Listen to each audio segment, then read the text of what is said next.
समुच्चय बोधक पद परिचय। सबसे पहले हम समुच्चय बोधक पदों के भेद का अध्ययन करेंगे।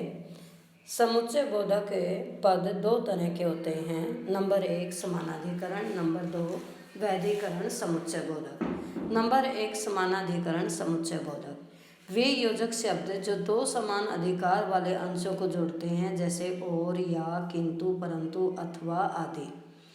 इसके 4 भेद होते हैं। नंबर 1 जोड़ने का कार्य, कि जो संयोजक जिसको हम कहते हैं, जो जोड़ने का काम करते हैं, उसमें आएंगे और, तथा, एवं।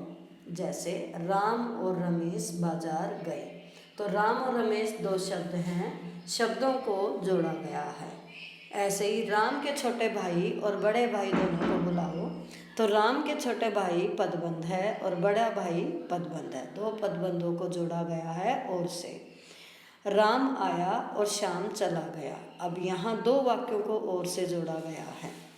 दूसरा भेद इसमें आता है विकल्प सूचक, अर्थात जहाँ विकल्प दिखाया गया हो, और इसमें या, अथवा, या न की इन योजक शब्दों का प्रयोग किया जाता है। जैसे मोहन या सोहन को कोई तो मिलेगा, या प्रथम प्रश्न करो अथवा दूसरा, तो यहाँ विकल्प दिया गया है। तीसरा भेद है विरोध प्रदर्शन का कार्य, कि जो विरोध सूचक शब्द होते हैं, और उसमें आते हैं मगर, पर, किंतु, बल्कि, परंतु आदि। जैसे वह बीमार था पर खेल रहा था, बोलो मगर धीरे से, इलाज चल रहा है परंतु ठीक नहीं हो रही, तो इसमें विरोध दिखाया गया है।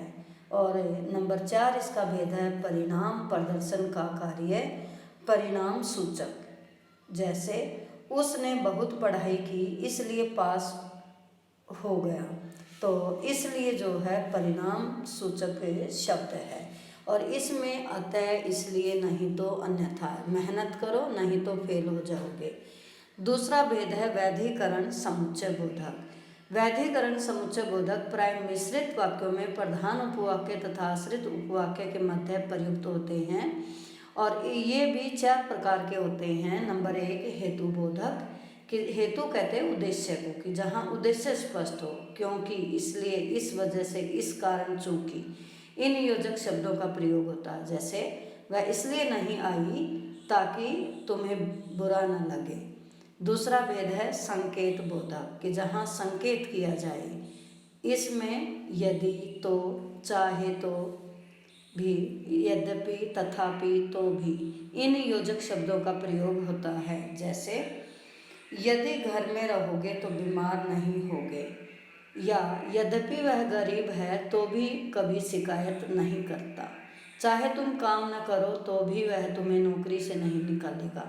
तीसरा भेद है स्वरूप बोधक, कि जहाँ स्वरूप का पता चले, मानो, अर्थात, यानी, इन योजक शब्दों का प्रयोग होता है। जैसे ऐसा लगा मानो बादल गरज रहे हों, या वह इतना सुंदर है मानो कमल का फूल है। और नंबर 4 है उद्देश्य सूचक, कि जहाँ उद्देश्य का पता चले, कि, ताकि, जिससे, ये योजक शब्द आते हैं। जैसे तुम ध्यान से पढ़ो ताकि अच्छे अंक ला सको, या माँ ने कहा कि कभी झूठ नहीं बोलना चाहिए, परिश्रम करो जिससे कोई तुम्हारी शिकायत ना करे। तो ध्यान रहे दोनों भेदों का।